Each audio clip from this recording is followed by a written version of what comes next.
Banking খাতে সুশাসন, স্বচ্ছতা ও জবাবদিহিতা নিশ্চিত করা না গেলে টেকসই উন্নয়ন সম্ভব নয় বলে মন্তব্য করেছেন বাংলাদেশ ব্যাংকের governor doctor Ahsan H Mansur. রাজধানীতে বাংলাদেশ অর্থনীতি সমিতি ও জগন্নাথ বিশ্ববিদ্যালয়ের অর্থনীতি বিভাগের যৌথ উদ্যোগে বিশ্ববিদ্যালয় আয়োজিত অনুষ্ঠানে এই মন্তব্য করেন তিনি। ব্যাংকিং খাত ও বর্তমান অবস্থা ও ভবিষ্যৎ চ্যালেঞ্জ শীর্ষক অনুষ্ঠানে আর্থিক খাত সংস্কারের নীতিগত সিদ্ধান্ত ও কার্যকর বাস্তবায়নের উপর গুরুত্ব আরোপ করেন তিনি। বাংলাদেশ অর্থনীতি সমিতির সভাপতি ডক্টর মাহবুবুল্লাহ সহ বিশিষ্টজনরা আলোচনায় অংশ নেন। কিন্তু যেগুলো ব্যাংক গভর্নেন্স ভালো ছিল সেখানে কোনো রকম হস্তক্ষেপ করা হয়নি, সেটাকে আমরা চলতে দিয়েছি। কোনো কোনো ক্ষেত্রে হয়তো আমরা একজন দুজন নতুন ডাইরেক্টর অ্যাড করতে বলেছি, রিব্যালেন্স অ্যান্ড সো মাচ। তো গভর্নেন্স ইজ ওয়ান এরিয়া যেটা ভবিষ্যতের জন্য আমাদেরকে একটা চ্যালেঞ্জ হিসেবে নিয়ে কাজ করতে। নির্বাচনকে সামনে রেখে উন্নয়ন নিয়ে বড় দলগুলো অবাস্তব স্বপ্ন দেখাচ্ছে বলে মন্তব্য করছেন অর্থনীতিবিদরা।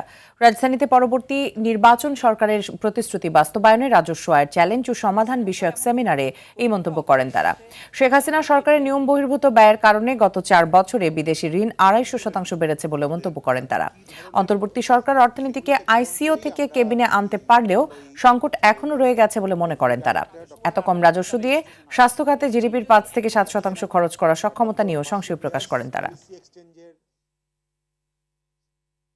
যে অধিকাংশ ক্ষেত্রেই আমরা একটা আজগুবি সংখ্যা বসিয়ে দিচ্ছি, কিন্তু তার কিভাবে অর্জন করা হবে সেই বিষয়ে তার না আছে কোনো পরিকল্পনা, না আছে তার কৌশল, না আছে তার বাস্তবায়ন এর যে কিভাবে সেটা বাস্তবায়িত হবে। ২৪-২৫ ফিসকাল ইয়ার যেটা, সেখানে তার আগের ফিসকালের তুলনায় 23% এক্সটার্নাল ইন্টারেস্ট পেমেন্ট ইনক্রিজ করেছে।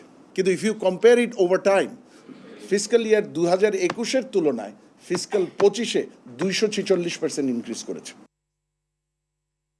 গণতন্ত্র চর্চায় বিশ্ববিদ্যালয়গুলো কর্তৃত্বকে প্রশ্ন করতে শেখায় বলে মন্তব্য করেছেন শিক্ষা উপদেষ্টা অধ্যাপক ডক্টর CR আবরার। সকালে রাজধানীর ইন্টারন্যাশনাল কনভেনশন সিটিতে ইন্ডিপেন্ডেন্ট ইউনিভার্সিটি বাংলাদেশের ২৬তম প্রত্যাবর্তনে এ কথা বলেন।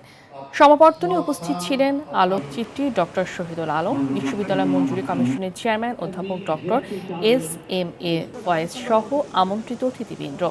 এ সময় কৃতিত্বপূর্ণ ফলাফলের জন্য ৫ শিক্ষার্থীকে আচার্য স্বর্ণপদক এবং একজনকে অলরাউন্ডার স্বর্ণপদক দেওয়া হয়।